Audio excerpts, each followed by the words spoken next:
श्री सीतारामचंद्र भगवान की जय। श्री राधा कृष्ण भगवान की जय। श्री यज्ञनारायण भगवान की जय।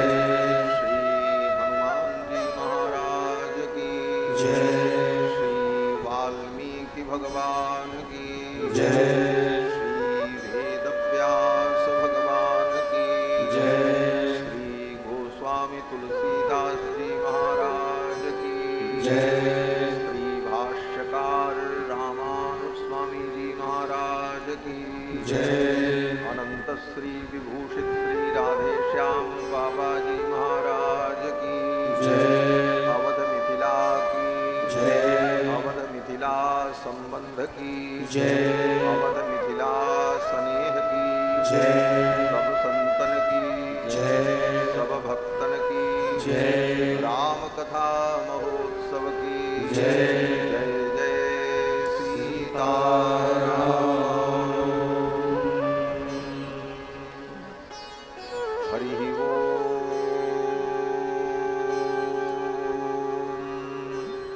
तच्छंजोरा वृणीमहे गातुं यज्ञाय गातुं यज्ञपतये दैवी स्वस्तिरस्तु नः स्वस्तिर्मानुषेभ्यः ऊर्ध्वं जिगातु भेषजं शन्नो अस्तु द्विपदे सं चतुष्पदे विश्वानि देव सवितर्दुरितानि पराशुभ यद्भद्रं तन्न आशुभ रामाय रामभद्राय रामचंद्राय वेधसे रघुनाथाय नाथाय सीतायापतये नमः। रामं रामानुजं सीतां भरतं भरतानुजं सुग्रीवं वायुसूनुं च प्रणमामि पुनः पुनः। नमोऽस्तु रामाय सलक्ष्मणाय देव्यै च तस्यै जनकात्मजायै नमोऽस्तु रुद्रेन्द्रयमानिलेभ्यो नमोऽस्तु चन्द्रार्कमरुद्गणेभ्यः। चरितं रघुनाथस्य शतकोटिप्रविस्तरम् एकैकमक्षरं प्रोक्तं महापातकनाशनं कूजन्तं राम रामेति मधुरं मधुराक्षरम् आरुह्य कविता शाखां वन्दे वाल्मीकिकोकिलं यः पिबन् सततं रामचरितामृतसागरम् अतृप्तस्थं मुनिं वन्दे प्राचेतसमकल्मषं गोष्पदीकृतवारीशं मशकीकृतराक्षसं रामायणमहामालारत्नं वन्दे नीलात्मजम् अञ्जनानन्दनं वीरं जानकीशोकनाशनं कपीशमक्षहन्तारं वन्दे लङ्काभयङ्करम् वैदेही सहितं सुरद्रुमतले हैमे महामण्डपे मध्ये पुष्पकमासने मणिमये वीरासने सुस्थितम् अग्रे वाचयति प्रभञ्जनसुते तत्त्वं मुनिभ्यः परं व्याख्यान्तं भरतादिभिः परिवृतं रामं भजे श्यामलम् आपदामपहर्तारं दातारं सर्वसम्पदां लोकाभिरामं श्रीरामं भूयो भूयो नमाम्यहम्। ऋग्यजुस्सामरूपाय वेदाहरणकर्मणे प्रणवोद्गीतवपुषे महास्वशिरसे नमः। श्रीशैलेशदयापात्रं धीभक्त्यादिगुणार्णवं यतीन्द्रप्रवणं वन्दे रम्यजामातरं मुनिम् लक्ष्मीनाथसमारम्भां नाथयामुनमध्यमाम् अस्मदाचार्यपर्यन्तां वन्दे गुरुपरम्पराम्। शाण्डिल्यावयवं शबारि श्रीकोसलेशार्चकं विश्वक्सेन यतीन्द्रदेशिकपदद्वन्द्वारविन्दाश्रितं स्वाचार्ये सुयतौ जगद्गुरुवरे श्रीरामनारायणे नित्यं सक्तमतिं जगद्गुरुवरं श्रीवासुदेवं भजे। अस्मद्गुरुभ्यो नमः। अस्मत्परमगुरुभ्यो नमः। अस्मत्सर्वगुरुभ्यो नमः। श्रीमते रामानुजाय नमः। श्रीपराङ्कुशपरकालयतिवरवरप्रतिवादिभीकरगुरुभ्यो नमः। श्रीजानकीकान्तस्मरणं श्रीराधाकान्तस्मरणं सन्तपूर्वाचार्याः सहायाः सन्तपूर्वाचार्याः सहायाः। बोलिए श्री सीतारामचंद्र भगवान की जय। हनुमान जी महाराज की जय। यज्ञनारायण भगवान की जय। राम कथा महोत्सव की जय। अवध मिथिला की जय। सब संतन की जय। सब भक्तन की जय। श्री भाष्यकार रामानुस्वामी जी महाराज की जय। सत्य सनातन धर्म की जय। गो माता की जय। जय जय सीताराम।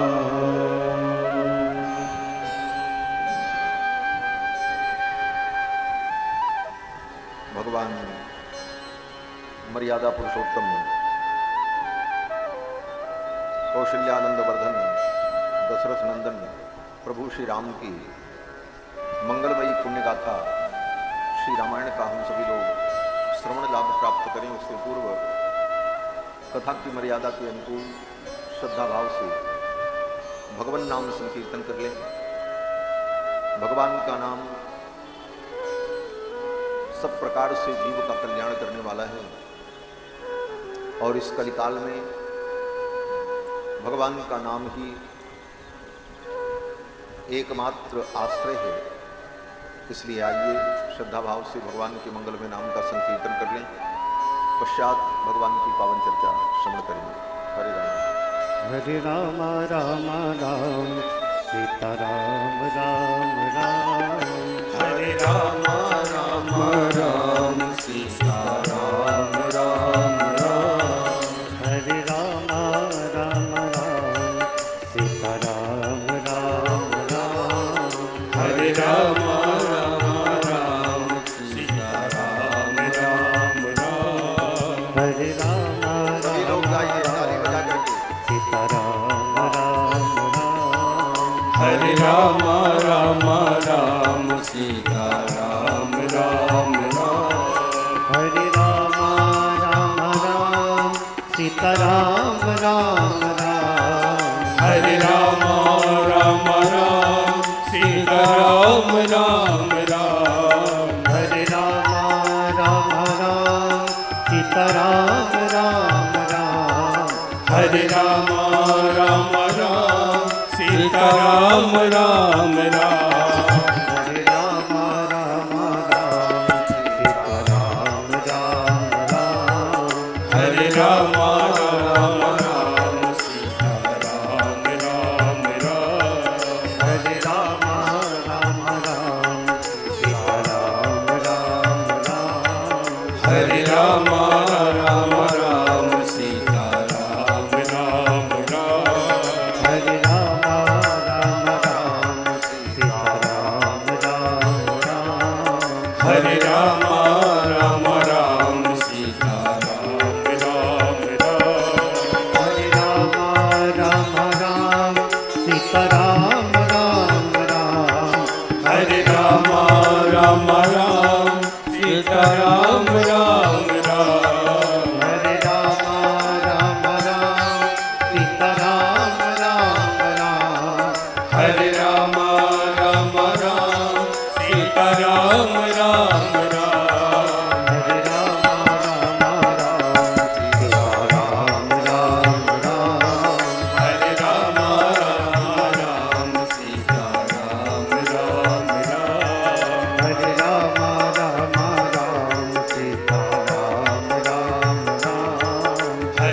राम राम राम सीता राम राम राम।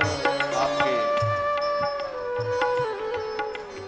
मिथिला के ही परम सिद्ध संत श्री मोदलता जी ने इस संकीर्तन में दो चार पंक्तियां जो जोड़ी हैं, जिसमें नाम की महिमा का वर्णन श्री मोदलता जी ने किया है, उन पंक्तियों को इस नाम संकीर्तन के साथ जोड़कर नाम की महिमा का अनुभव करते हुए हम सभी लोग भगवान नाम संकीर्तन करें। यह नाम बनाया प्रथम पूज्य गणपति जी को पल में। यह नाम बनाया प्रथम पूज्य गणपति जी को पल में। यह नाम बनाया प्रथम पूज्य गणपति जी को पल में। यह नाम बनाया प्रथम पूज्य गणपति जी को पल में। मिल गया यही अवलंब नाम सबरी को जंगल में। मिल गया यही अवलंब नाम सबरी को जंगल में। लाखों का बेड़ा पार किया पहुंचाया प्रभु के धाम। लाखों का बेड़ा पार किया पहुंचाया प्रभु के धाम। लाखों का बेड़ा पार किया पहुंचाया प्रभु के धाम। लाखों का बेड़ा पार किया पहुंचाया प्रभु के धाम।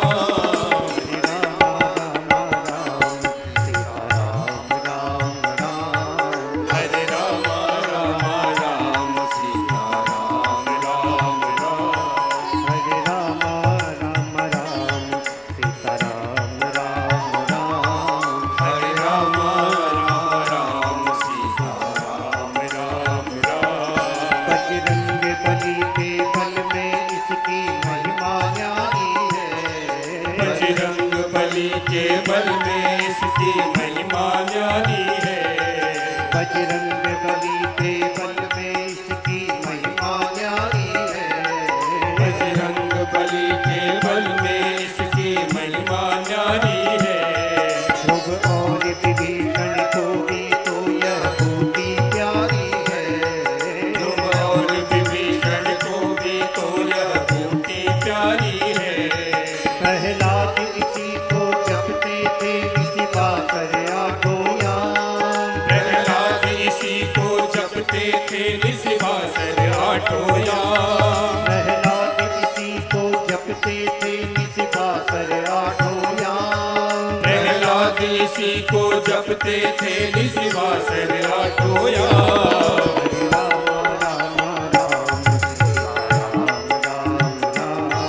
हरे राम राम राम सीता राम राम राम। हरे राम राम राम हरे राम राम राम सीता हरे राम राम राम सीता राम राम राम। राम राम।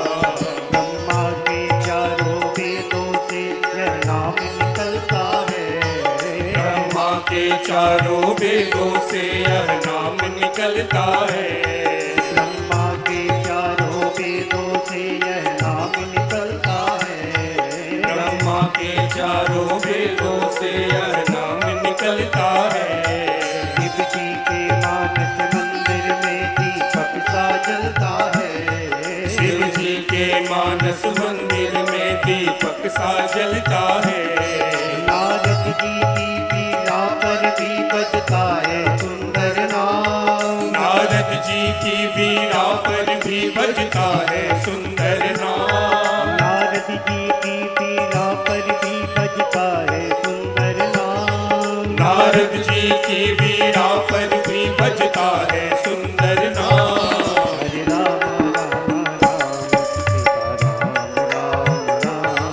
हरे राम राम राम सीता राम राम राम। हरे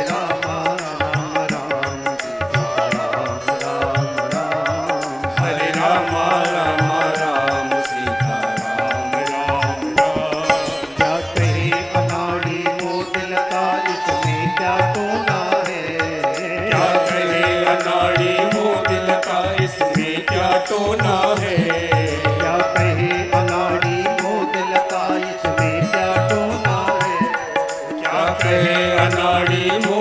बता इसमें क्या टोना है। हम क्या बतलावे प्रेमी जन इससे क्या होना है। हम क्या बतलावे प्रेमी जन इससे क्या होना है। जप करके देखो श्रद्धा से होगा पूर्ण काम। जप करके देखो श्रद्धा से होगा पूर्ण काम। जप करके देखो श्रद्धा से होगा पूर्ण काम। जप करके देखो श्रद्धा से होगा पूर्ण काम। हरे राम राम राम राम राम। हरे राम राम राम सीता राम राम राम। हरे राम राम राम सीता राम राम राम। हरे राम राम राम सीता राम राम राम। हरे राम राम राम सीता राम राम राम। हरे राम राम राम सीता राम राम राम।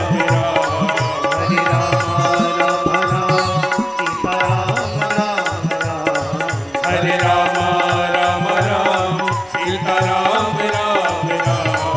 हरे राम राम राम सीता राम राम राम। हरे राम राम राम सीता राम राम राम। हरे राम राम राम सीता राम राम राम। हरे राम राम राम सीता राम राम राम। हरे राम राम राम सीता राम राम राम। हरे राम राम राम सीता राम राम राम। सीता राम राम राम। सीता राम सीता राम राम। सीता राम राम। श्री सीतारामचंद्र भगवान की जय। सीताराम नाम महाराज की जय। श्री हनुमान जी महाराज की जय। यज्ञ भगवान की जय। जय जय सीताराम।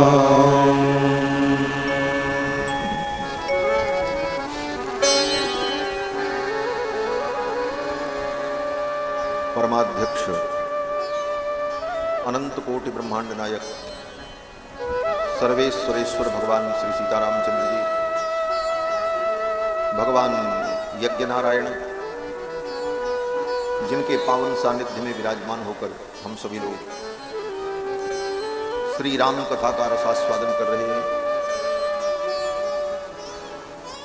परम श्रद्धेय अनंत श्री विभूषित वैकुंठवासी स्वामी श्री राधे श्याम बाबा जी महाराज, जिनके आशीर्वाद और कृपा करुणा के फलस्वरूप आप सभी लोग आनंद और सुख का अनुभव करते हैं।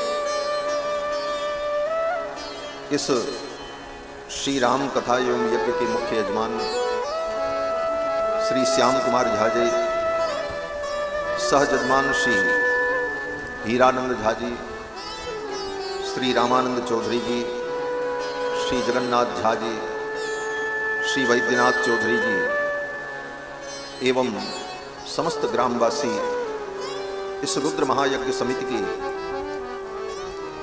अध्यक्ष श्री चंद्रशेखर राय जी, अन्यान्य समस्त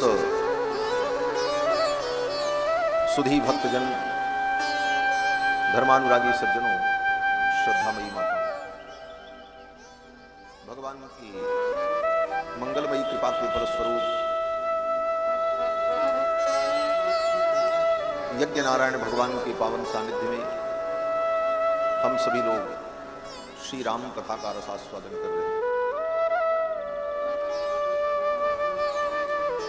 बड़ा से बड़ा यज्ञ किया जाए, लेकिन यज्ञ में अगर सत्संग न हो तो वो यज्ञ पूर्ण नहीं माना जाता। ज्ञान यज्ञ के बिना कोई भी यज्ञ हो तो वह पूर्ण नहीं माना जाता। श्रीमद् भागवत के महात्म्य में लिखा हुआ है कि नैमिषारण्य में 88,000 शौनकादि मुनियों ने बहुत बड़े यज्ञ का आयोजन किया और उस यज्ञ में यज्ञ करने के बाद प्रातर्हुतहुताग्नयः, प्रातःकालीन सत्र में हुतहुताग्नयः, अग्नि का यजन करके, हवन करके, और फिर सभी मुनि महात्मा सूत जी महाराज के चरणों में बैठते और उनसे कथा श्रवण करते। क्योंकि ज्ञान यज्ञ के बिना कोई भी द्रव्यात्मक होमात्मक यज्ञ किया जाए तो वह यज्ञ पूर्ण नहीं माना जाता, क्योंकि ज्ञान में ही सभी विषयों का पर्यवसान होता है। ज्ञाने परिसमाप्यते, ज्ञान में ही समस्त क्रियाओं का, अनुष्ठानों का परिसमापन होता है। इसलिए ज्ञान यज्ञ की बड़ी महत्ता है। ये ज्ञान यज्ञ क्या है? बोले सुंदर मंडप में सुंदर व्यास पीठ का निर्माण करे और फिर श्री व्यास जी महाराज के द्वारा भगवान की मंगलमयी कथा का, भगवान के गुणों का वर्णन हो और श्रद्धा पूर्वक विराजमान होकर भगवान के गुणों को, भगवान की महिमा को श्रवण करे। और इस श्रवण में ज्ञान वैराग्य भक्ति की त्रिवेणी प्रवाहित हो, यही ज्ञान यज्ञ है। ज्ञान के समान पवित्र कुछ नहीं है। भगवान श्री कृष्ण कहते हैं कि नहि ज्ञानेन सदृशम पवित्रमिह विद्यते, ज्ञान के सदृश पवित्र कुछ नहीं है। इसलिए ज्ञानानुष्ठान, सत्संग, भगवत कथा समय समय पर श्रवण करते रहना चाहिए। और ये भगवान की कथा हमारे मन को पवित्र करती है। समस्या मन की ही। मन की समस्या क्या है? बोले दुख सुख, बंधन मुक्ति, सब का कारण अगर कुछ है तो मन है। वेद में दुख सुख, बंधन मुक्ति, सब का कारण मन को बताया। वेद भगवान कहते हैं कि क्या है? बोलो श्री सीतारामचंद्र भगवान की जय। वेद भगवान कहते हैं कि मन एव मनुष्याणां कारणं बंध मोक्षयोः। मन ही मनुष्य के बंधन और मुक्ति का कारण है। बच्चे को लेकर के जाओ, उधर खेलो। कथा में बहुत शांति बनाए रखें। बच्चे को लेकर के आप जाइए, उधर खेलिए। दोनों काम एक साथ नहीं हो सकता। बोलो श्री सीतारामचंद्र भगवान की जय। जय जय सीताराम। बच्चे भगवान के स्वरूप हैं, परंतु भगवान की कथा में शांति की भी आवश्यकता है। थोड़ा भी मन इधर उधर जाता है तो भगवान की कथा सिर से उड़ जाती है, समझ में नहीं आएगा, और सुनाने वाले की भी धारा खंडित हो जाती है। इसलिए कथा में बहुत ही गांभीर्य बनाकर, शांति बनाकर, दत्तचित्त होकर भगवान के चरित्र को श्रवण करना चाहिए। मैं निवेदन कर रहा था कि मन एव मनुष्याणां कारणं बंध मोक्षयोः। मन ही मनुष्य के बंधन और मुक्ति दोनों का कारण है। बंधाय विषयासक्तं मुक्त्यै निर्विषयं मनः। बंधाय विषयासक्तं, जो मन विषयों में आसक्त है वो मन बंधन का कारण है, और जो विषयों से मुक्त मन है वही मन मुक्ति का कारण है। ये मन अगर शुद्ध हो तो सब कुछ ठीक हो जाता है। मन की शुद्धि पर हम विचार नहीं करते, तन की शुद्धि पर बहुत विचार करते हैं। खूब स्वच्छ रहें, खूब पवित्र रहें, अच्छे सुंदर पवित्र वस्त्र धारण करें, पवित्र स्थान पर रहें। हम अपने बाह्य वातावरण को बहुत ही सुंदर सजा लेते हैं, लेकिन जो मन है उस मन को पवित्र कैसे किया जाए इस पर विचार नहीं करते। और जब तक मन पवित्र नहीं होगा तब तक कल्याण नहीं होगा। मन में अगर विकार भरा है, ईर्ष्या है, द्वेष है, कपट है, छल है, चतुराई है, धूर्तता है, धोखा है, तब तक तुम चाहे जितनी पूजा अनुष्ठान यज्ञ जब तब करो, उन सारे कर्मों का वास्तविक फल प्राप्त नहीं होगा। क्योंकि मन की शुद्धि बहुत आवश्यक है। मन के शुद्ध होने पर ही परमात्मा का साक्षात्कार होता है। मन कैसे शुद्ध हो, इस मन को शुद्ध करने का उपाय क्या है? किस नदी में इसको स्नान कराएं, किस तीर्थ में लेकर के जाएं इस मन को? कहते हैं किसी तीर्थ और नदी में मत ले जाओ मन को। भगवान की कथा सुनो, बार बार भगवान की कथा सुनते रहोगे तो तुम्हारा मन पवित्र होगा। मन को पवित्र करने वाला एकमात्र साधन भगवान की कथा है। वेद व्यास जी कहते हैं कि एतस्माद् अपरम किंचिन मनःशुद्ध्यै न विद्यते। मन की शुद्धि के लिए भगवान की कथा को छोड़ करके दूसरा कोई साधन नहीं, दूसरा कोई साधन तुम्हें मिलेगा नहीं। एतस्माद् अपरम किंचिन मनःशुद्ध्यै न विद्यते। मन की शुद्धि के लिए एकमात्र साधन भगवान की कथा है। और कथा सुनते रहो तो धीरे धीरे मन के जो विकार हैं वो नष्ट हो जाएंगे। काम, क्रोध, लोभ, मोह, मद, ईर्ष्या, द्वेष, पाखंड, छल, दंभ, अहंकार, ये सारे दुर्गुण जो मन के हैं ये धीरे धीरे निवृत्त हो जाते हैं और उसका मन पवित्र हो जाता है। रघुवर भगति बारी छालित चित, बिन प्रयास ही सूझे, तुलसीदास कह चित विलास, जग बूझत बूझत बूझे।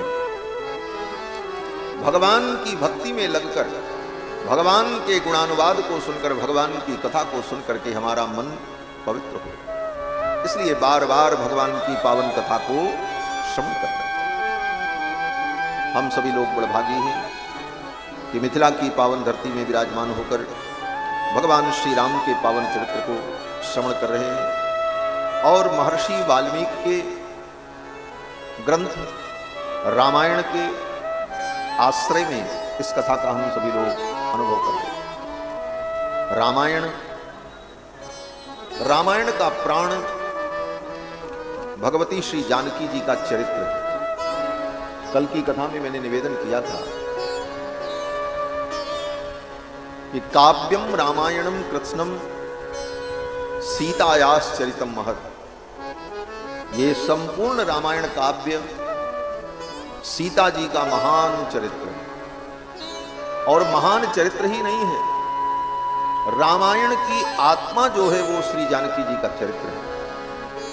रामायण का जो प्राण है वो सीता जी का चरित्र है, राम जी का चरित्र नहीं, सीता जी का चरित्र।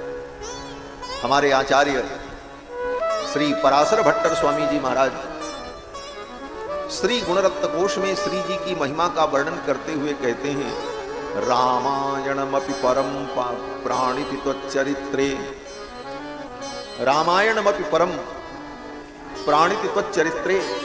हे भगवती, आपके चरित्र से ही ये रामायण प्राणित होता है। और रामायण ही प्राणित नहीं होता, किशोरी जी के कारण, श्री जी के कारण ही भगवान भी प्राणित होते हैं। हमारे आचार्य श्री वेदांत देशिक स्वामी जी महाराज चतुश्लोकी की व्याख्या में कहते हैं कि आनीतवातां स्वधया तदेकम, आनीतवातां स्वधया तदेकम। हे भगवती, हे जनकजा, आपकी इतनी महिमा है कि अगर आप न रहो तो भगवान की भी श्वास बंद हो जाएगी, भगवान का भी प्राणन नहीं हो सकता। आनीत वाकाम स्वधया तदेकम, श्री जी के कारण ही, किशोरी जी के कारण ही भगवान में श्वास प्रश्वास होता है। आगे फिर आचार्य चरण ने कहा कि भगवान सर्वेश्वर हैं, समस्त देवताओं के द्वारा पूज्य आराध्य हैं, देवाधिदेव हैं। ये क्यों है? तो आचार्य चरण कहते हैं श्री जी के कारण ही भगवान की ये महिमा है। श्री जी के कारण ही भगवान की ये महिमा है। देवो देवत्वमश्नुते, भगवती श्री जी के कारण ही भगवान में देवत्व, भगवान की महिमा है। तो श्री जी का ये पावन चरित्र श्री रामायण, कल के प्रसंग में आप सभी लोगों ने श्रवण किया कि महर्षि वाल्मीकि ने नारद जी के द्वारा राम कथा सुनकर 24,000 श्लोकों में रामायण की रचना की। रामायण की रचना करने के पहले महर्षि वाल्मीकि के साथ एक बड़ी विचित्र घटना घटित हुई। नारद जी जब आए थे, कथा सुना करके चले गए, तो महर्षि वाल्मीकि अपने शिष्य भरद्वाज जी को लेकर तमसा नदी के तट पर स्नान करने के लिए गए। मध्याह्न संध्या वंदन करने के लिए तमसा नदी के तट पर गए,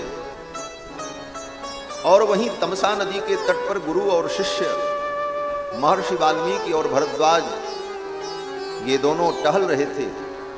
तब तक एक शिकारी आया, निषाद धीवर पक्षियों का शिकार करता था। वहीं तमसा नदी के तट पर क्रौंच पक्षी का जोड़ा विहरण कर रहा था। उस जोड़े में जो नर था उसको उस शिकारी ने मार दिया। बाण लगते ही वो क्रौंच पक्षी गिरा और तड़पने लगा। रक्त की धारा प्रवाहित हुई और उस पक्षी की मृत्यु हो गई। उसकी जो मादा थी वो करुण क्रंदन करने लगी। उसके करुण क्रंदन को सुनकर महर्षि का हृदय द्रवीभूत हो गया। निशाम्य रुदतीं क्रौंचीं, उस क्रौंच पक्षी की जो मादा थी क्रौंची, उसके रुदन को सुनकर इदम वचनम अब्रवीत, महर्षि वाल्मीकि के हृदय में करुणा प्रकट हुई। और जब उस निषाद को देखा वाल्मीकि जी ने, तो वह करुणा क्रोध में बदल गई। इस दुष्ट ने, इस निर्दय प्राणी ने इस निरीह प्राणी को मार दिया। इसे दया नहीं आई। महर्षि वाल्मीकि का हृदय द्रवीभूत हुआ। उस निषाद के ऊपर क्रोध आया और महर्षि वाल्मीकि ने उस निषाद को शाप दे दिया। क्या शाप दिया? बोले, मां निषाद प्रतिष्ठां त्वं अगम शाश्वती समाह, यत्रौंच मिथुनादेकम अवधि काम मोहितम। हे निषाद, जाओ, मैं तुम्हें शाप देता हूं। कभी तुम्हें प्रतिष्ठा प्राप्त नहीं होगी, बहुत दिन तक तुम जीवित नहीं रहोगे, तुम भी मरोगे, जल्दी मरोगे, क्योंकि तुमने इस निरीह प्राणी को, इस क्रौंच को तुमने मारा है। अवधि काम मोहितम, ये दोनों कितने आनंद से विचरण कर रहे थे और तुमने इनको मार दिया। ये शाप वाल्मीकि जी ने उस निषाद को दिया, और ये शाप पद्य में दिया, गद्य में नहीं। हम जो कुछ बोलते हैं, बोलने का दो ही तरीका होता है, या तो व्यक्ति गद्य में बोलता है और या तो पद्य में बोलता है। अर्थात कोई चीज हम गा करके कहते हैं अथवा सीधे सीधे कहते हैं। पंक्तियों में पद्यबद्ध करके किसी चीज को गा करके भी कहा जाता है, गीत में जो कुछ कहा जाता है वो गा करके कहा जाता है, और ऐसे जो हम बोलते हैं वो गद्य में कहा जाता है, उसको गद्य कहते हैं। तो गद्य और पद्य दो ही प्रकार की विधा है शब्दों के माध्यम से अपने भाव का प्रेषण करने के लिए। या तो कोई व्यक्ति गद्य में बोलेगा या तो पद्य में बोलेगा, अथवा गद्य पद्य दोनों में बोलेगा, तीसरा कोई मार्ग नहीं।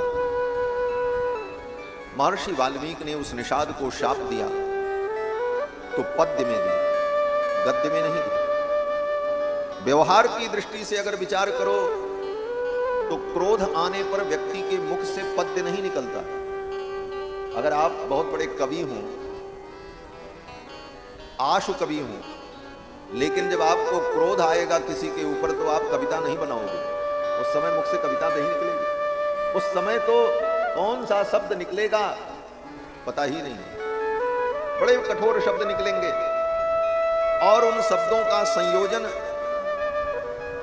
यह भी संभव नहीं होता है, क्योंकि क्रोध में व्यक्ति कर्तव्य के विचार को भूल जाता है। तो क्रोध में व्यक्ति कोई पंक्ति गाए, उसके मुख से कोई कविता निकले, यह संभव नहीं। गद्य में ही वो कोई बात कहता है, डांटता है, क्रोध करता है। लेकिन महर्षि वाल्मीकि ने उस निषाद को शाप जब दिया तो वह शाप जो निकला महर्षि वाल्मीकि के मुख से वो गद्य में नहीं निकला, पद्य में निकला।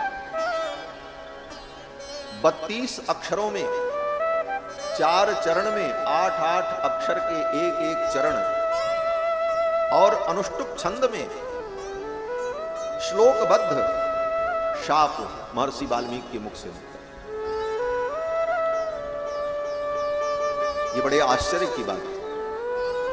वाल्मीकि जी को भी आश्चर्य हुआ कि ये मेरे मुख से जो श्लोक निकला, शोकार्तस्य प्रवृत्तो में श्लोको भवतु नान्यथा, शोक की स्थिति में भी मेरे मुख से ये श्लोक निकला, क्या कारण हो सकता है? बोले कारण यही था कि महर्षि वाल्मीकि के द्वारा रामायण के रचना की भूमिका तैयार हो रही थी, और ये आदि कवि हैं। वाल्मीकि जी को आदि कवि कहा जाता है।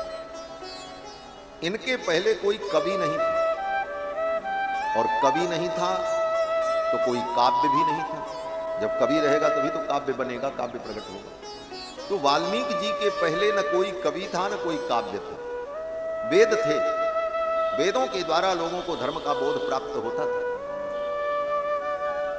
त्रेता युग में ये उस समय की घटना है जब राम जी अयोध्या के सिंहासन पर विराजमान होकर अपनी प्रजा का पालन कर रहे थे, उस समय की घटना है। और महर्षि वाल्मीकि अयोध्या के सन्निकट ही तमसा नदी के तट पर निवास करते थे, वहां की ये घटना है। जगाम तमसा तीरे जाह्नव्यास्त्वविदूरतः, तमसा नदी के तट पर यह घटना घटित हुई। महर्षि वाल्मीकि सोचने लगे मेरे मुख से यह श्लोक प्रकट हुआ। बाद के विद्वानों ने, कवियों ने कहा कि महर्षि वाल्मीकि के हृदय में जो शोक था वह शोक ही श्लोक बन करके निकल आया। शोकः श्लोकत्वमागतः, शोक ही श्लोक बन करके, काव्य बन करके प्रकट हुआ। महर्षि वाल्मीकि वहां से चल पड़े। उनके शिष्य भरद्वाज जी ने इस श्लोक को जो शाप में निकला था उसे याद कर लिया और पीछे पीछे गुनगुनाते हुए गुरु जी के वस्त्र को और कलश को लिए हुए स्नान करके दोनों आए। ज्यों ही महर्षि वाल्मीकि अपनी कुटिया में आए तब तक ब्रह्मा जी का आगमन हुआ। आजगाम ततो ब्रह्मा लोककर्ता स्वयं प्रभु, लोककर्ता सृष्टि का निर्माण करने वाले ब्रह्मा जी महाराज आ गए। महर्षि वाल्मीकि ने ब्रह्मा जी का पूजन किया और पूजन करने के बाद महर्षि वाल्मीकि ने कहा प्रभु आपने दर्शन दिया, कृपा की। ब्रह्मा जी ने कहा मैं कुछ आदेश देने के लिए आया। बोले क्या आदेश है?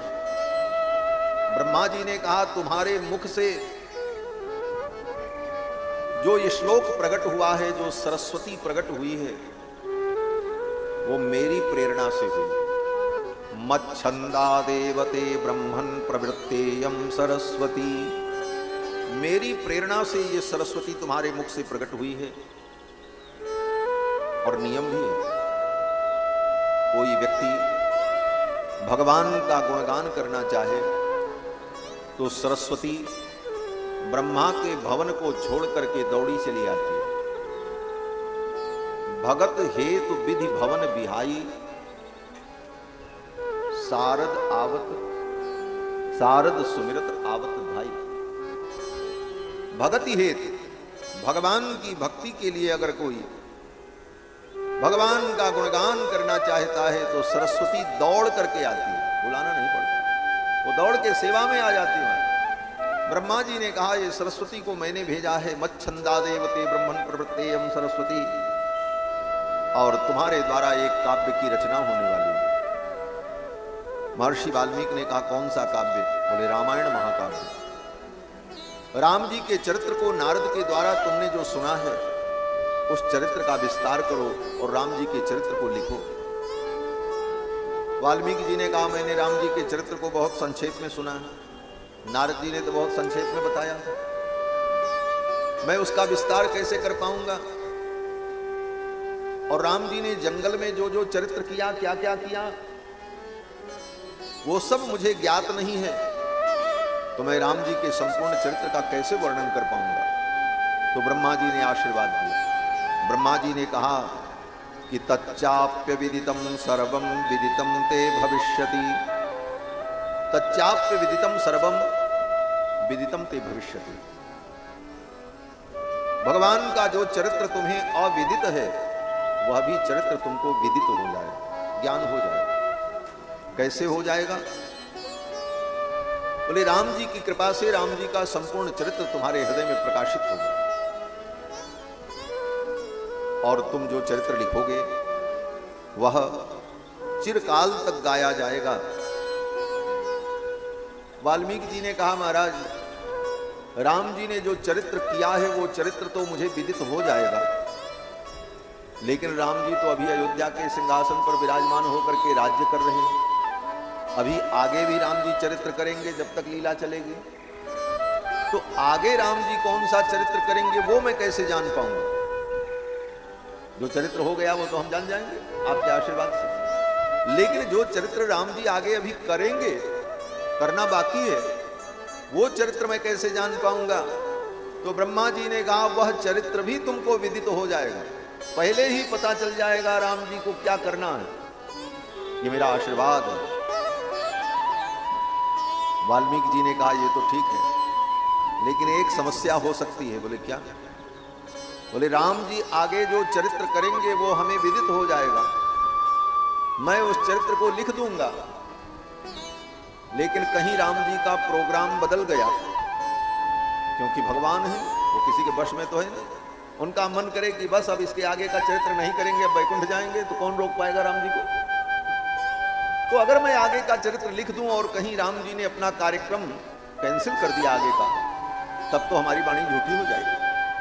ब्रह्मा जी ने हंसते हुए कहा, चिंता मत करो मुनिवर, आप जो चरित्र राम जी का लिख दोगे, राम जी को अगर नहीं भी करने की इच्छा है तो राम जी को वह चरित्र करना ही पड़ेगा, और राम जी वही चरित्र करेंगे जो तुम लिखोगे। नते वाग नृता काव्ये काचिदत्र भविष्यति, तुम्हारी वाणी काव्य में कहीं झूठी नहीं होने पाएगी। नते वाग नृता काव्ये काचिदत्र भविष्यति। और जब तक इस धरती पर पर्वत पहाड़ रहेंगे, गंगा यमुना नदियां रहेंगी, तब तक तुम्हारे द्वारा लिखी गई रामायण इस धरती पर गाई जाएगी, लोग उसे गाएंगे, सुनेंगे। और जब तक तुम्हारी रामायण को गाने वाला एक व्यक्ति भी इस धरती पर रहेगा, तावत् रामायण कथा लोके सुप्रचरिष्यति, तावत् ऊर्ध्वमधश्च त्वं मल्लोके सुनिवत्स्यसि। जब तक तुम्हारे द्वारा लिखी गई इस कथा को एक व्यक्ति भी गाने वाला होगा, तब तक तुम मेरे लोक में, ब्रह्मलोक में आनंद पूर्वक निवास करोगे। ये सब वचन कह करके ब्रह्मा जी चले गए। ब्रह्मा जी के चले जाने के बाद महर्षि वाल्मीकि ने दर्भ का आसन बिछाया और प्राणायाम किया, आचमन किया और प्राणायाम करके आचमन करके उपस्पृश्योदकम सम्यक मुनिस्थित्वा कृतांजलि। उपस्पृश्य आचमन करके प्राणायाम करके और फिर हाथ जोड़कर भगवान का ध्यान किया महर्षि वाल्मीकि। आचमन और प्राणायाम ये दो विधि हमारे सनातन धर्म में बड़ी अनिवार्य विधि है और बहुत सारे कार्यों के पहले ये दो विधि सबको करनी चाहिए, आचमन और प्राणायाम। कोई भी पूजा पाठ करने चलो तो पहले आचमन प्राणायाम, आचम्य प्राणानायाम्य। सारे कर्मकांड की पद्धतियों में सबसे पहले यही वाक्य लिखा रहता, पहले आचमन करो, प्राणायाम करो, तब आगे काम शुरू करो। यहां तक कि ये आचमन प्राणायाम आत्म शुद्धि के लिए किया जाता है। शौच करके आने के बाद, कपड़ा बदलने के बाद आचमन और प्राणायाम करके व्यक्ति शुद्ध होता है। यात्रा में चले तो सवारी पर बैठना है, घर से निकलना है तो शास्त्र कहता है आचमन करके प्राणायाम करके तब सवारी में बैठे। ये बड़ी महत्वपूर्ण विधि है, आचम्य प्राणायाम। और आचमन कैसे करें? वे हाथ में पानी लेकर के पी लें, यही आचमन है। बोले आचमन की जो निश्चित विधि है उस विधि से करना चाहिए। क्या विधि है? बोले आचमन करते समय दोनों हाथ दोनों घुटनों के बीच में हो, घुटने से बाहर न हो, पहली विधि। दूसरी विधि, उंगलियां आपस में सटी रहें, कनिष्ठ का उंगली थोड़ी अलग रहे और अंगुष्ठ का अग्रभाग अलग रहे। इस प्रकार से गोकर्णाकृति हस्तेन, जैसे गाय का कान होता है, गाय के कान की जो आकृति होती है उस तरह से हाथ में जल लेकर माशमग्रम जलम पिबेत। कितना जल पिए? बोले जिस जल में मांस डूब जाए, मांस मग्नम, माने इतना जल हो कि उसमें अगर उड़द का दाना डालो तो उड़द का दाना उस जल में डूब जाए, मांस मग्नम जलम। और कैसे पिए? कहते हैं अशब्दम, शब्द नहीं होना चाहिए। आचमन करते समय चप की आवाज, सुर्र की आवाज, चुस्स की आवाज अगर निकल गई तो वह आचमन अपवित्र हो गया। आचमन करते समय अशब्दम, शब्द का उच्चारण नहीं। और दूसरी बात, इतना जल हो कि वह जल पीने पर गले की नली से होकर हृदय तक पहुंचे। ब्राह्मण के लिए नियम है कि वो इतना जल पिए कि वह जल गले से होकर हृदय तक पहुंचे। क्षत्रिय इतना जल पिए कि कंठ तक पहुंचे। वैश्य इतना जल पिए कि जिह्वा तक पहुंचे। और शूद्र आचमन करते समय इतना जल पिए कि केवल ओंठ का स्पर्श हो। सबके लिए आचमन की अलग अलग विधि है शास्त्र सम्मत। और जल पीते समय ये सावधानी रखे कि हाथ जूठा न हो। अगर मुख में लगा करके आचमन किया तो हाथ जूठा हो जाए। जल लेकर ऊपर से इस तरह मुख में डालकर आचमन करें। उपस्पृश्य, इसको कहते हैं आचमन। भगवान का नाम लेकर केशवाय नमः, नारायणाय नमः, माधवाय नमः 3 बार आचमन करे। शुक्ल यजुर्वेद के सतपथ ब्राह्मण ग्रंथ में सबसे पहले आचमन की ही महिमा का वर्णन किया। वहां पर वेद भगवान कहते हैं कि अमेध्यो वै पुरुषः। आजकल वेद का मतलब लोग समझते हैं केवल संहिता पढ़ लो उसी का नाम वेद है। इखे तोर्जेत्वा वायवस्था से लेकर 40 अध्याय खम ब्रह्म तक पढ़ लिया, बोले वेद पढ़ लिया। उतना ही वेद नहीं है। एक वेद में संहिता ग्रंथ होता है, फिर उसका ब्राह्मण ग्रंथ होता है, फिर उस पर श्रौत स्मार्त सूत्र होते हैं, फिर उस वेद की शाखा पर धर्म सूत्र होता है, फिर उसके बहुत सारे परिशिष्ट होते हैं। इन सब का अध्ययन किया जाए तब एक वेद का अध्ययन पूर्ण होता है। इसको कहते हैं सांग वेद, अंगों के सहित उसके समस्त विषयों के सहित वेद का अध्ययन। तो शतपथ ब्राह्मण के प्रारंभ में ही वेद भगवान कहते हैं कि अमेध्यो वै पुरुषः, ये मनुष्य पुरुष अपवित्र है, हम आप अपवित्र हैं। क्यों अपवित्र हैं? तो वेद ने कहा कि यद अनृतम वदति, क्योंकि ये झूठ बोलता है। वेद के शब्दों का बड़ा महत्व है। सामान्य अशुद्धि तो सामान्य अशुद्धि होती है, लेकिन झूठ बोलना कितनी बड़ी अशुद्धि है कि वेद भगवान पहले उसका वर्णन करते हैं। वेद भगवान कहते हैं अमेध्यो वै पुरुषः, यह पुरुष अपवित्र इसलिए है कि यद अनृतम वदति, क्योंकि यह झूठ बोलता है। नहीं असत्य समपातक पुंजा, असत्य के समान कोई पाप नहीं। छोटी सी बात पर, छोटे से स्वार्थ पर, छोटे से लाभ के लिए व्यक्ति झूठ बोल दे, लेकिन यह झूठ बोलना, असत्य भाषण कितना बड़ा पाप है। वेद भगवान कहते हैं इसी कारण से मनुष्य अपवित्र है। अमेध्यो वै पुरुषः, क्यों? बोले यद अनृतम वदति, क्योंकि वो अनर्थ बोलता है, झूठ बोलता है। जल क्या है? तो वेद ने कहा मेध्यो वै आपः, आपो वै मेध्यः, ये जल जो है ये मेध्य है, पवित्र है। पुरुष अपवित्र है क्योंकि अनर्थ भाषण किया, और जल पवित्र है। तो कहते हैं कि तस्मात् अप उपस्पृशति, इसीलिए वो जल लेकर के आचमन जब करता है तो पवित्र हो जाता है। आचमन करने से यह शुद्धि होती है।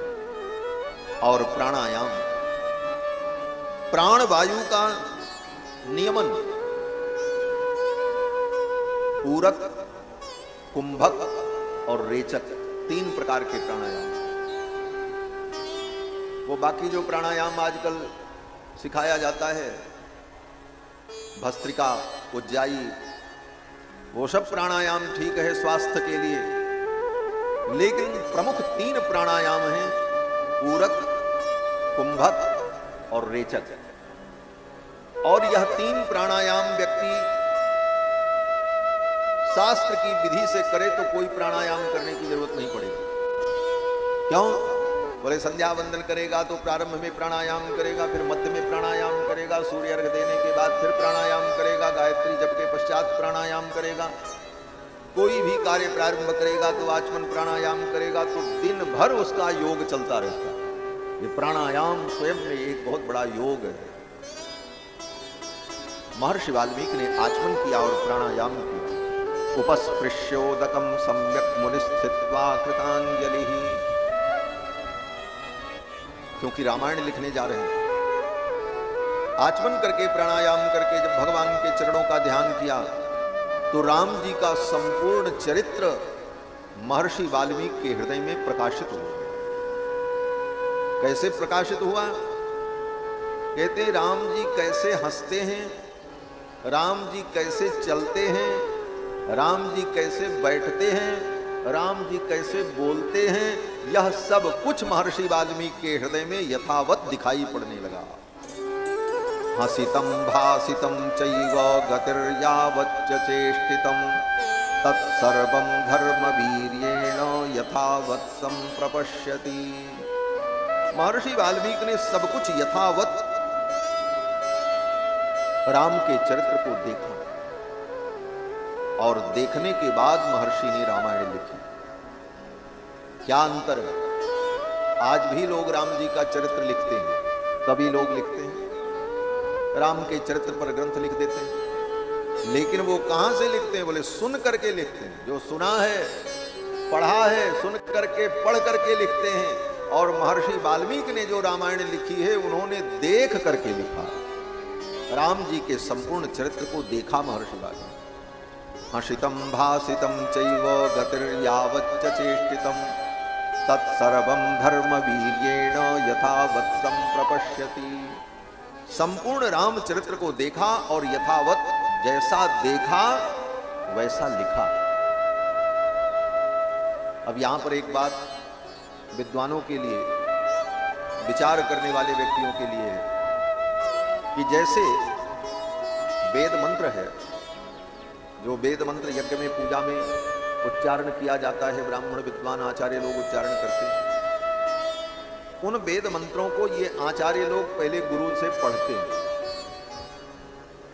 सुन करके और फिर उसका उच्चारण सीख करके पढ़ करके तब उसका प्रयोग करते हैं। लेकिन जिन ऋषियों के द्वारा वह मंत्र दृष्ट हुआ, ऋषियों ने उन मंत्रों को देखा, उन मंत्रों को उन ऋषियों ने किसी से नहीं पढ़ा, वो मंत्र उनके हृदय में दिखाई पड़े। ये जितने मंत्र हैं हमारे वेद के, उन मंत्रों के अलग अलग ऋषि हैं। किसी मंत्र के ऋषि जमदग्नि हैं, किसी मंत्र के ऋषि वशिष्ठ हैं, किसी मंत्र के ऋषि कश्यप हैं। अलग अलग मुनियों ने, ऋषियों ने उन मंत्रों को देखा, उनको किसी ने पढ़ाया नहीं, उन्होंने उन मंत्रों को देखा। तो मंत्रों को देखने के कारण उनको मंत्र दृष्टा कहा जाता है। मंत्रों को उन्होंने देखा, किसी से पढ़ करके सुन करके नहीं जाना, मंत्र उनके हृदय में स्वयं प्रकाशित हो गए। ऋषि की यही परिभाषा है। आज कोई ऋषि नहीं हो सकता। अब कोई अपने नाम के आगे लगा ले योग ऋषि, धर्म ऋषि, लेकिन किसी नाम के आगे, अपने नाम के आगे ऋषि लगाने से कोई ऋषि नहीं हो जाता। ऋषि तो जो हुए उतने ही हैं, उससे ज्यादा नहीं हो सकते। ऋषि कौन होता है? कहते हैं ऋषयो मंत्र द्रष्टारः। जो मंत्रों के दृष्टा हैं उनको ऋषि कहा जाता है, जिन्होंने मंत्रों को देखा है। हम लोग मंत्रों को देखते नहीं, सुनते हैं, गुरु से सुन करके फिर पढ़ करके उसे याद करते हैं। हमने मंत्रों को नहीं देखा है, हमने मंत्रों को सुना है। जो मंत्रों का साक्षात्कार करता है वो ऋषि कहलाता है, और जो उन मंत्रों को सुन करके उसका मनन करता है उसको मुनि कहा जाता है। ऋषि और मुनि में यही अंतर है। मुनि आज भी कोई हो सकता है, लेकिन आज कोई ऋषि नहीं हो सकता। ऋषि जो है वही, कोई नया ऋषि पैदा नहीं हो सकता। महर्षि वाल्मीकि ऋषि है, ये राम कथा के दृष्टा हैं, इन्होंने राम कथा को देखा है। और बाकी दुनिया के जितने कवि हैं वो मुनि हैं, क्योंकि उन्होंने राम कथा का मनन किया, अपने गुरुजनों से सुना और सुन करके उसका अनुभव किया और लेखन किया। तो महर्षि वाल्मीकि ने संपूर्ण रामचरित्र को देखा और देख करके फिर लिखना प्रारंभ किया। रघुवंशस्य चरितम चकार भगवान मुनि। रघुवंशस्य चरितम, रघु के वंश में उत्पन्न होने वाले रघुनंदन के चरित्र को महर्षि वाल्मीकि ने लिखा और इसका नाम रखा रामायण। रामचरित्र, राम कथा, राम वृत्त, ये सब नाम नहीं रखा। ग्रंथ का नाम रखा रामायण। रामायण का अर्थ क्या होता है? कहते हैं दो शब्दों के मिलाने पर रामायण शब्द बना। राम और अयन। राम और अयन दोनों शब्द मिल जाए तो बन जाता है रामायण। और रामायण में जो न है अंत में, वो व्याकरण के नियम से न हो जाता है, तो फिर उसे पढ़ा जाता है रामायण। तो राम और अयन, इसका अर्थ क्या हुआ? तो कहते हैं रामस्य अयनम रामायण। जो राम जी का अयन है, अयन माने घर, जो राम जी का घर है उसका नाम है रामायण। रामस्य अयनम रामायणम, ये राम जी का घर है। राम जी कहां रहते हैं? अगर कोई पूछे राम जी कहां रहते हैं तो व्यक्ति कहेगा राम जी मंदिर में है। बोले मंदिर में तो है राम जी तो सब जगह है, कहां नहीं है? जो कण कण में रमण करता है वो राम जी, हम में आप में सब में राम जी विद्यमान है। अंतर बहिश्च तत्सर्वं व्याप्य नारायण स्थितः, जो अंदर बाहर सर्वत्र व्याप्त होकर के अवस्थित है वो भगवान श्री राम है। रमनते, राम का यही अर्थ होता है, जो सर्वत्र रमण करे उसको राम कहते हैं। तो राम तो सब जगह है, लेकिन राम जी का घर, अगर कहो कि राम जी का घर क्या है तो रामायण। रामस्य अयनम रामायणम, राम जी का जो अयन है, घर है, उसका नाम रामायण है। सब जगह राम जी हैं, लेकिन वो राम जी सबको मिलते नहीं हैं। राम जी तो सब जगह है, कहां नहीं है राम जी, लेकिन सब जगह राम जी का अनुभव नहीं होता। सर्वत्र विद्यमान राम जी मिलते नहीं हैं। मिलते कहां हैं? बोले जब रामायण को पढ़ोगे, रामायण को सुनोगे तो इसी में राम जी मिलेंगे और राम जी का अनुभव होगा। आज भी राम जी को लोगों ने जाना तो कैसे जाना?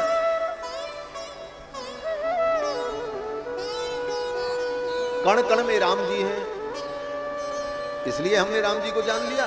बोले नहीं, कण कण में राम जी हैं, क्षण क्षण में राम जी हैं, तन तन में राम जी हैं, मन मन में राम जी हैं।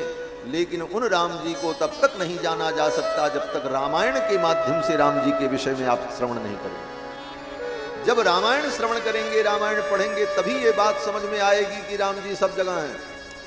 हमारे अंदर भी हैं, तुम्हारे अंदर भी हैं, सब में हैं। सी राम में सब जग जानी, करहु प्रणाम जोरी जुग पानी। तो राम जी का घर क्या है? बोले रामायण है। रामस्य अयनम रामायणम, और इसी रामायण के माध्यम से व्यास जी को, सुखदेव को, भरद्वाज को, बड़े बड़े मुनियों को राम जी का अनुभव इसी रामायण के माध्यम से। रामस्य अयनम रामायण, ये रामायण राम जी का ही विग्रह है, राम जी की मूर्ति है। हमारे मंच संचालक कह रहे थे रामायण को लाल कपड़े में लपेट करके रखो, जैसे मूर्ति को बिना कपड़े के नहीं रखा जाता। नंगी मूर्ति की पूजा नहीं होती हमारे यहाँ। जैन मत में होती है, जैनियों के यहाँ होता है, लेकिन हमारे सनातन धर्म में नग्न मूर्ति की पूजा का निषेध है। कोई कपड़ा न हो तो एक सूत्र ही डाल दो। अब कपड़ा चढ़ाने का, कपड़ा पहनाने का सामर्थ्य नहीं है, इसीलिए कर्मकांड में ब्राह्मण कहते हैं वस्त्राभावे सूत्रम समर्पयामि, मोली चढ़ा दो तोड़ करके थोड़ी। बिना वस्त्र के भगवान की पूजा कैसे? निरवस्त्र भगवान रहते हैं। तो ये रामायण भी भगवान की मूर्ति है, भगवान, इसलिए इसको निर्वस्त्र नहीं रखना चाहिए, वस्त्र में लपेट करके रखो। वस्त्र का आसन बिछा करके उसके ऊपर रखो, इसका आदर करो। आपके घर में लोग कहते हैं महाराज हम अपने घर में लड्डू गोपाल जी की मूर्ति, रामलला की मूर्ति, शालग्राम की मूर्ति, किसकी मूर्ति रख करके पूजा करते हैं?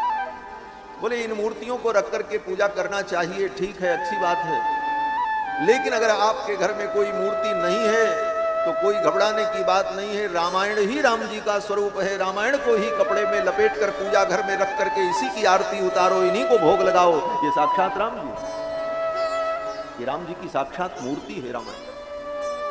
जैसे श्रीमद् भागवत महापुराण भगवान कृष्ण की मूर्ति है। वेद व्यास जी कहते हैं कि भगवान कृष्ण जब अपनी लीला को पूर्ण करके जाने लगे तो भगवान ने अपनी ज्योति को भागवत में प्रतिष्ठित कर दिया। तेने यम वांगमयी मूर्ति ही प्रत्यक्षा वर्तते हरे है। भगवान हरि की प्रत्यक्ष वांगमयी मूर्ति, शब्दमयी मूर्ति श्रीमद् भागवत महापुराण। तिरोधाय प्रविष्टोयम श्रीमद्भागवतारणवम, अपनी ज्योति को तिरोहित करके भगवान ने अपनी ज्योति को भागवत में प्रतिष्ठित कर दिया। उसी प्रकार से यह रामायण राम जी की मूर्ति है, वांगमयी मूर्ति है। इस रामायण में जो बालकांड है वो भगवान का चरण है। बालकांड प्रभु पाय, अयोध्या कटिमन मोहे। और अयोध्या कांड भगवान की कमर है। उदर बन्यो आरण्य, भगवान का जो उदर है वही अरण्य कांड है। हृदय किष्किंधा सोहे, किष्किंधा कांड ही भगवान का हृदय है। और सुंदर कांड भगवान की ग्रीवा है। और लंका कांड, युद्ध कांड भगवान का मुख है। और उत्तर कांड भगवान का मस्तक है। इस प्रकार ये सातों कांड भगवान के एक एक अंग है। पद में हम सभी लोग गाते हैं, आदि अंत लो देखियत श्री रामायण राम तनु। आदि अंत लो देखियत श्री रामायण राम तनु। कांड प्रभु पाए अयोध्या कटिमन मोहे। बालकांड प्रभु पाए अयोध्या कटिमन मोहे। उदर बन्यो आरण्य हृदय किष्किंधा सोहे। उदर बन्यो आरण्य हृदय किष्किंधा सोहे। सुंदर ग्रीव मुखार बिंद लंका कहि गायो। सुंदर ग्रीव मुखार बिंद लंका कहि गायो। जहाँ दशानन आदि निशाचर सकल समायो। जहाँ दशानन आदि निशाचर सकल समायो। मस्तक उत्तर कांड सखी यह विधि तुलसीदास बने। मस्तक उत्तर कांड सुची यह विधि तुलसीदास मन। आदि अंत लो देखियत श्री रामायण राम तनु। आदि अंत लो देखियत श्री रामायण राम तनु। श्री रामायण राम तनु। श्री रामायण राम तनु। ये रामायण राम जी का ही स्वरूप है। रामायण का एक अर्थ यह भी होता है कि हमारे कनिष्लोकीकार रामायण के बहुत बड़े व्याख्याकार हुए। वो अपनी व्याख्या में लिखते हैं कि रमायाह चरितम रामम। रमा का जो चरित्र है उसका नाम है राम। रमा माने श्री जानकी जी, रमापति रामचंद्र की, इसीलिए राम जी को रमापति रामचंद्र कहा गया। रमा माने सीता जी। और रमायाह चरितम, रमा का जो चरित्र है, सीता का जो चरित्र है, वह चरित्र क्या है? बोले रामम, उसी को राम कहा जाता है। और रामस्य अयनम, रमा के उस चरित्र का जो अयन है, घर है, उसका नाम रामायण है। ये सीता जी का महान चरित्र है, इसलिए महर्षि ने इसका नाम रामायण रखा। और जिस समय रामायण की रचना की महर्षि वाल्मीकि ने, उस समय सीता जी महर्षि वाल्मीकि के आश्रम में थे। राम जी ने उनको महर्षि वाल्मीकि के आश्रम में भेज दिया, क्योंकि सीता जी की दृष्टि पड़ेगी, सीता जी का सान्निध्य मिलेगा महर्षि वाल्मीकि को, तभी महर्षि वाल्मीकि रामायण की रचना कर पाएंगे। इसलिए भगवान ने अपनी करुणा को, अपनी कृपा को श्री जानकी जी को महर्षि वाल्मीकि के आश्रम में भेज दिया। वहीं पर सीता जी ने सुंदर दो पुत्रों को जन्म दिया था, कुश और लव। बड़े पुत्र जो हैं उनका नाम है कुश, और छोटे पुत्र जो हैं उनका नाम है लव। ऐसे लोग लव कुश कहते हैं, तो लगता है लव बड़े होंगे कुश छोटे होंगे। पहले लव का नाम ले लेते हैं, लव कुश, लेकिन कुश बड़े हैं, लव छोटे।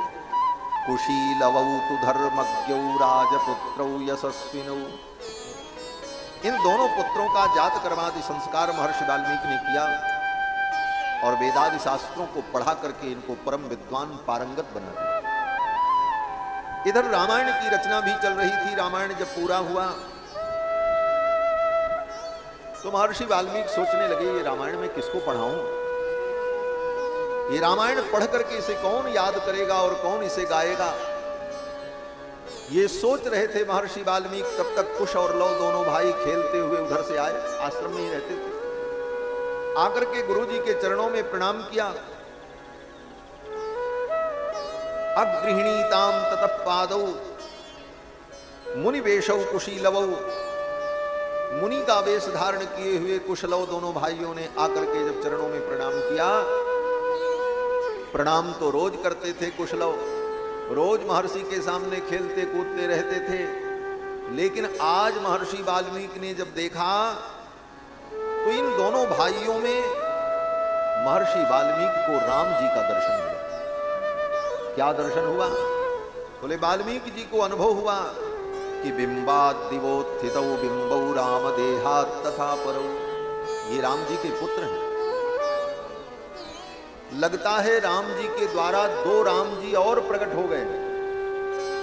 बिंबाद दिवोत्थितौ बिंबौ, जैसे बिंब से बिंब प्रकट हो जाए, बिंब से प्रतिबिंब प्रकट होता है, मूल प्रति से छाया प्रति प्रकट होती है। ये आज तक सुना गया है इतिहास में, लेकिन मूल प्रति से मूल प्रति प्रकट हो जाए, बिंबाद दिवोत्थितौ बिंबौ, ऐसी घटना महर्षि वाल्मीकि अनुभव करते हैं कि राम रूपी बिंब से ये दो राम रूपी बिंब प्रकट हुए, कुश और लव, दोनों भाई राम जी जैसे।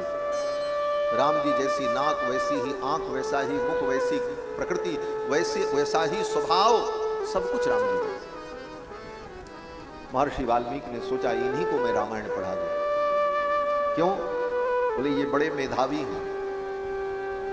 सतु मेधाविनौ दृष्ट्वा, महर्षि वाल्मीकि ने देखा ये दोनों बालक बड़े मेधावी हैं, और मेधावी के साथ साथ वेदे सुपरिनिष्ठितौ, वेदों में इनकी निष्ठा है।